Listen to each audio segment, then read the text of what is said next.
Hi friends, welcome to mass world. ನಾವಿವತ್ತು ಮಾಡ್ತಾ ಇರೋದು ನವಣೆ ಪೊಂಗಲ್ಲು.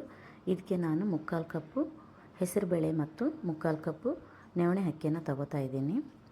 ಇವೆರಡನ್ನು ನಾನು ಒಂದು ಪಾತ್ರೆಯಲ್ಲಿ ಹಾಕಿ ಎರಡನ್ನೂ ಚೆನ್ನಾಗಿ ವಾಶ್ ಮಾಡಿ ಅದನ್ನು ಏನಿಲ್ಲ ಅಂದರೂ ನಾವು ಮಿನಿಮಮ್ ಅಂದರೂ 6 to 8 hours ಸೋಕ್ ಮಾಡಬೇಕು.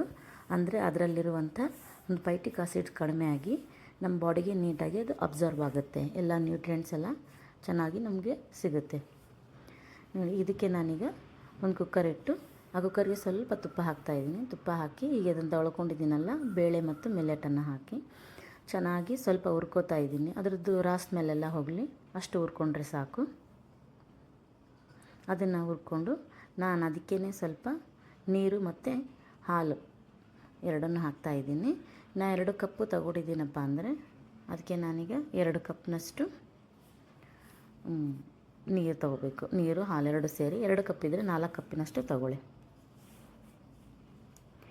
ಈಗ ಎರಡನ್ನು ಚೆನ್ನಾಗಿ ಮಿಕ್ಸ್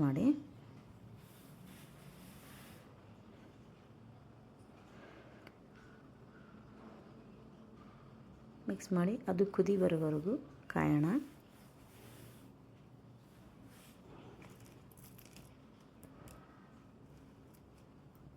ನೋಡಿ, ಇಷ್ಟು ಕುದಿ ಬಂದರೆ ಸಾಕು. ಇವಾಗ ಇದನ್ನು ಕುಕ್ಕರ್ ಮುಚ್ಚಿ 4 ವಿಸಿಲ್ ಹೊಡೆಸ್ಬಿಡೋಣ.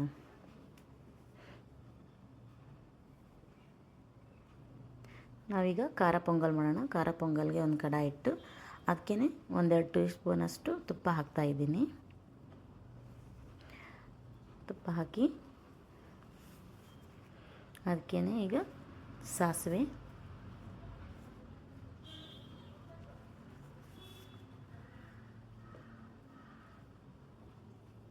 ಜೀರಿಗೆ,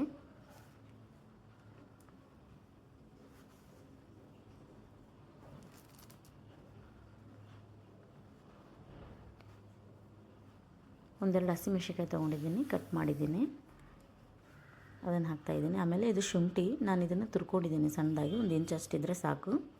ಅದಕ್ಕೆ ಒಂದು 8ರಿಂದ 10 ಗೋಡಂಬಿ ಹಾಕ್ತಾಯಿದ್ದೀನಿ. ಆಮೇಲೆ ಕರಿಬೇವಿನ ಸೊಪ್ಪು ಒಂದು 8ರಿಂದ 10 ಎಸಳು ಹಾಕಿ ಚೆನ್ನಾಗಿ ಮಿಕ್ಸ್ ಮಾಡ್ಕೊಳ್ಳಿ. ಈಗ ನಾನೀಗ ಕುಟ್ಟಿ ಪುಡಿ ಮಾಡಿರೋಂಥ ಮೆಣಸಿದು ಫುಲ್ಲು ನುಣ್ಣಗೆ ಬೇಡ, ಒಂದು ಸ್ವಲ್ಪ ತರಿಯಾಗಿ ಇರಲಿ, ಅದನ್ನು ಹಾಕ್ಕೊಳ್ಳಿ. ಆದಷ್ಟು ಫ್ಲೇಮು ಲೋನೇ ಇಟ್ಟಿರಿ. ಈಗ ಅದಕ್ಕೆ ಸ್ವಲ್ಪ ಅರಿಶಿನ ಪುಡಿ ಹಾಕ್ತಾಯಿದ್ದೀನಿ. ಆಮೇಲೆ ನಮಗೆ ಎಷ್ಟು ಬೇಕಷ್ಟು ರುಚಿಗೆ ಉಪ್ಪನ್ನು ಹಾಕೋಣ. ಈಗ ಮಿಕ್ಸ್ ಮಾಡಿ ನಾನು ಈಗ ಇದನ್ನು ಕುಕ್ಕರಲ್ಲಿ ಕುದಿಸಿದ್ನಲ್ಲ ಮಿಕ್ಸರು, ಅದನ್ನು ಹಾಕ್ತಾಯಿದ್ದೀನಿ. ನಾನು ಇದಕ್ಕೆ ಅರ್ಧ ಹಾಕ್ತಾಯಿದ್ದೀನಿ, ಸಕ್ಕರೆ ಪೊಂಗಲ್ಗೂ ಅರ್ಧ ಹಾಕ್ತಾಯಿದ್ದೀನಿ. ಈಗ ಇದು ಖಾರ ಪೊಂಗಲ್ಗೆ ಹಾಕಿದ್ದೀನಿ ನೋಡಿ. ಈಗ ಚೆನ್ನಾಗಿ ಮಿಕ್ಸ್ ಮಾಡ್ಕೊಳ್ಳಿ. ಇದು ಮಕ್ಕಳಿಂದ ಹಿಡಿದು ವೃದ್ಧರವರೆಗೂ ಬಹಳ ಒಳ್ಳೆಯ ಒಂದು ಆಹಾರ. ಇವನು ಶುಗರ್ ಪೇಷಂಟ್ಗಳಿಗೂ ಇದು ಒಳ್ಳೆಯ ಆಹಾರ. ನೋಡಿ ಫ್ರೆಂಡ್ಸ್, ನಮ್ಮದು ಖಾರ ಪೊಂಗಲ್ ರೆಡಿಯಾಗಿದೆ. ಡಯಟ್ ಯಾರಾದರೂ ಮಾಡ್ತಾಯಿದ್ರೆ ಹೈ ಪ್ರೋಟೀನ್ ಇದೆ, ಫೈಬರ್ ಇದೆ, ಅವ್ರಿಗೂ ಕೂಡ ಒಳ್ಳೆಯ ಒಂದು ಬ್ರೇಕ್ಫಾಸ್ಟ್ ಅಂತಂದು ಹೇಳ್ಬೋದು ನಾವು. ಈಗ ನಾನು ಸಕ್ಕರೆ ಪೊಂಗಲ್ ಮಾಡ್ತಾಯಿದ್ದೀನಿ. ಒಂದು ಕಡಾಯಿ ಇಟ್ಟು ಅದಕ್ಕೆ ಸ್ವಲ್ಪ ತುಪ್ಪ ಹಾಕ್ತಾಯಿದ್ದೀನಿ.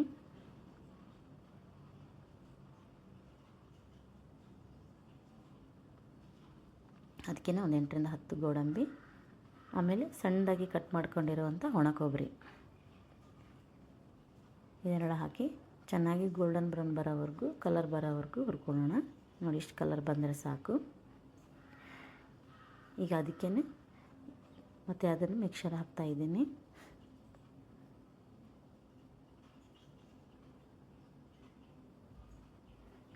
ಚೆನ್ನಾಗಿ ಮಿಕ್ಸ್ ಮಾಡೋಣ.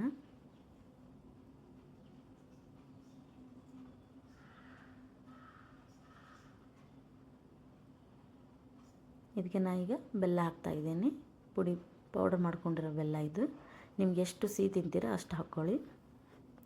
ನಿಮಗೆ ಸಕ್ಕರೆ ಬೇಕಿದ್ದರೆ ಸಕ್ಕರೆ ಹಾಕ್ಕೊಳ್ಳಿ. ನಾನು ಬೆಲ್ಲ ಹಾಕ್ತಾಯಿದ್ದೀನಿ, ಹೆಲ್ದಿ ವರ್ಷನ್ ಇರಲಿ ಅಂಥೇಳಿ. ಇದಕ್ಕೆ ಸ್ವಲ್ಪ ಒಣಶುಂಠಿ ಪೌಡ್ರ್ ಹಾಕ್ತಾಯಿದ್ದೀನಿ. ಈಗ ಚೆನ್ನಾಗಿ ಮಿಕ್ಸ್ ಮಾಡ್ಕೊಳ್ಳಿ. ನೋಡಿ ಫ್ರೆಂಡ್ಸ್, ರುಚಿಯಾದ ಸಕ್ಕರೆ ಪೊಂಗಲ್ ರೆಡಿಯಾಗಿದೆ. ನೋಡಿ ಫ್ರೆಂಡ್ಸ್, ಎರಡನ್ನೂ ಚೆನ್ನಾಗಿ ರೆಡಿ ಮಾಡಿಟ್ಟಿದ್ದೀನಿ. ನೀವು ಖಾರ ಪೊಂಗಲ್ಗೆ ಸಾಂಬಾರು ಮತ್ತು ಚಟ್ನಿ ಜೊತೆಗೆ ತಿನ್ಬೋದು. ನೋಡಿ ಫ್ರೆಂಡ್ಸ್, ಇನ್ನಷ್ಟು ರುಚಿಯಾದಂಥ ಅಡುಗೆಗಳನ್ನು ನೋಡಲು ನಮ್ಮ ಚಾನಲನ್ನು ಸಬ್ಸ್ಕ್ರೈಬ್ ಮಾಡೋದು ಮರಿಬೇಡಿ. Thank you friends.